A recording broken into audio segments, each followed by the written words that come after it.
Hi everyone, সবাই কেমন আছেন? আশা করি সবাই ভালো আছেন।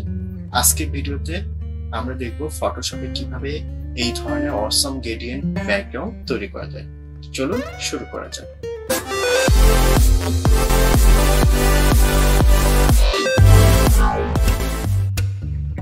গ্রেডিয়েন্ট ব্যাকগ্রাউন্ডের জন্য আমি এই কালার প্লেটটি ইউজ করছি। ডেসক্রিপশনে এই কালারের লিংক দেওয়া হবে, আপনি ওখান থেকে ডাউনলোড করে ব্যবহার করতে পারেন। আমি শেপ টুলে যাচ্ছি, এখান থেকে রেক্টেঙ্গেল টুলটা নিব।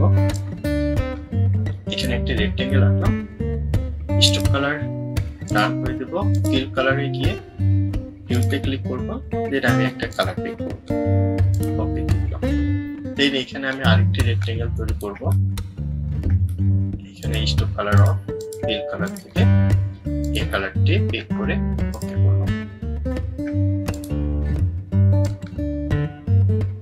দেন এখানে একটা তৈরি করলাম, এটার কালার আমরা চেঞ্জ করে দিয়ে দেব। দেন এই অংশে একটা রেক্টেঙ্গেল আঁকবো, এটার কালারটা চেঞ্জ করে দেব। এবার আমরা আমাদের শেপ গুলোকে একটু রিঅ্যারেঞ্জ করব।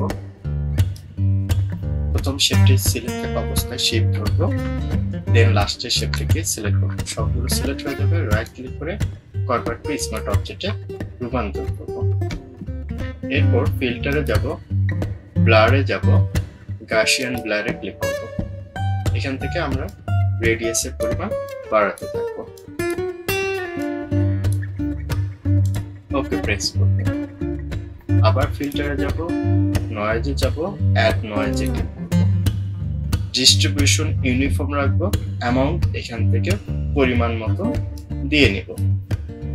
আমি 4 রেখে ওকে প্রেস করছি। আমরা চাইলে আমাদের ব্যাকগ্রাউন্ড কালারটাকে ব্ল্যাক করেও ব্যবহার করতে পারি, সেক্ষেত্রে আমাদের চারদিকে একটা ডার্ক মোড চলে আসবে। আর আপনি চাইলে লাইট মোডও রাখতে পারেন হোয়াইট রেখে। যেহেতু আমাদের এটা স্মার্ট অবজেক্ট, আমরা এখানে যদি ডাবল ক্লিক করি আমাদের শেপগুলো আমরা আবার পেয়ে যাব। এখান থেকে আমরা চাইলে আমাদের শেপগুলোকে মডিফাই করে নিতে পারি। দেন এখান থেকে এটাকে ক্লোজ করে দিব, ইয়েস দিব, আমাদের এখানেও পরিবর্তন হয়ে যাবে। আমরা ওই অংশ থেকে কালার চেঞ্জ করেও এখানে কিন্তু ভেরিয়েন্ট আনতে পারি। তো এই ছিল আমাদের আজকের ভিডিওটি শেষ পর্যন্ত দেখার জন্য সবাইকে ধন্যবাদ।